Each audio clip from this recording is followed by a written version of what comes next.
में पिछले 24 घंटे में लगभग 2000 मामलों की पुष्टि, 49 लोगों की मौत। स्वास्थ्य मंत्रालय द्वारा जारी ताज़ा आंकड़ों के अनुसार भारत में कोरोना वायरस कोविड-19 से 824 लोगों की मौत हो गई है। देश में अब तक 26,496 मामले सामने आए हैं। इसमें से 5,804 लोग ठीक हो गए हैं। 19,868 लोगों का इलाज चल रहा है। पिछले 24 घंटे में 1,990 मामले सामने आए हैं और 49 लोगों की मौत हो गई है। महाराष्ट्र में 7,600 से ज्यादा मामलों की पुष्टि हो गई है। वहीं गुजरात में 3,000 से ज्यादा और दिल्ली में 2,600 से ज्यादा मामले सामने आ गए हैं। मध्य प्रदेश में 2,000 से ज्यादा मामले सामने आ गए हैं। तमिलनाडु में 1,800 से ज्यादा और उत्तर प्रदेश में लगभग 1,800 मामले सामने आ गए हैं और आंध्र प्रदेश 1,000 से ज्यादा मामलों की पुष्टि हो गई है। पीएम नरेंद्र मोदी आज करेंगे मन की बात। लॉकडाउन को लेकर देशवासियों से करेंगे चर्चा। प्रधानमंत्री नरेंद्र मोदी रविवार सुबह देश के लोगों के साथ मन की बात करेंगे। कोरोना वायरस के प्रसार के चलते पूरे देश में 3 मई तक लॉकडाउन लगा हुआ है। ऐसे में पीएम एक बार फिर लॉकडाउन को लेकर देशवासियों का सहयोग मांग सकते हैं।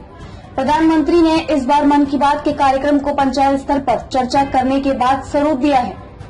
पिछले दिनों के अनुभवों की चर्चा देशवासियों से कर सकते हैं।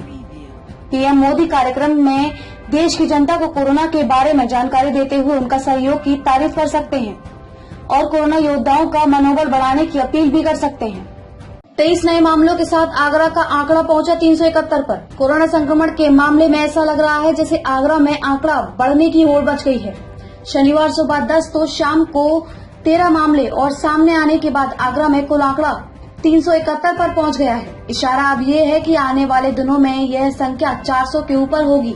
केजीएमयू से प्राप्त रिपोर्ट को कंपाइल किया जा रहा है। रात तक आंकड़ों में और इजाफा होने का आसार है। आगरा में मृतकों की संख्या 9 हो चुकी है और 46 लोग उपचार पाकर ठीक हो चुके हैं। जिलाधिकारी पीएन सिंह ने बताया कि रविवार रात 10 लोगों को अस्पताल से छुट्टी दी गई है। इंदौर, भोपाल समेत विभिन्न जिलों में नहीं खुलेंगी दुकानें, राज्य सरकार का आदेश।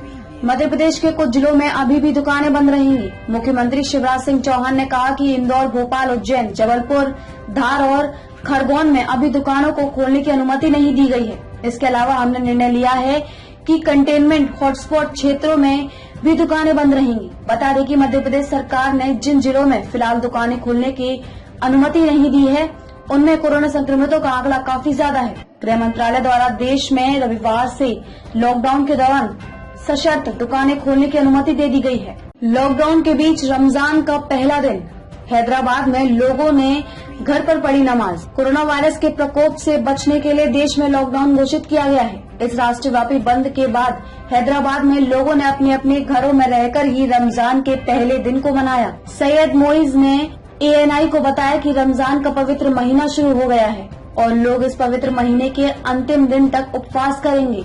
सभी धार्मिक विद्वान और सरकारी अधिकारी लोगों से अनुरोध कर रहे हैं कि वे कोरोना वायरस के प्रसार को ध्यान में रखते हुए घर पर ही रमजान मनाएं।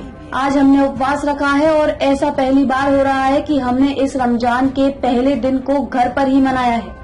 मोइज ने आगे कहा कि हमने अपने परिवार के साथ घर पर नमाज और तरावी की नमाज अदा की। हम थोड़े निराश हैं कि हम मस्जिद में नमाज अदा नहीं कर सके, लेकिन एक तरफ हम खुश भी हैं कि हम परिवार के सदस्यों के साथ नमाज अदा कर रहे हैं। सरकार का यह कदम लोगों के हित के लिए है, इसीलिए लोगों को अपने घरों में ही रहकर रमजान मनाना चाहिए जब तक कि लॉकडाउन खत्म न हो जाए।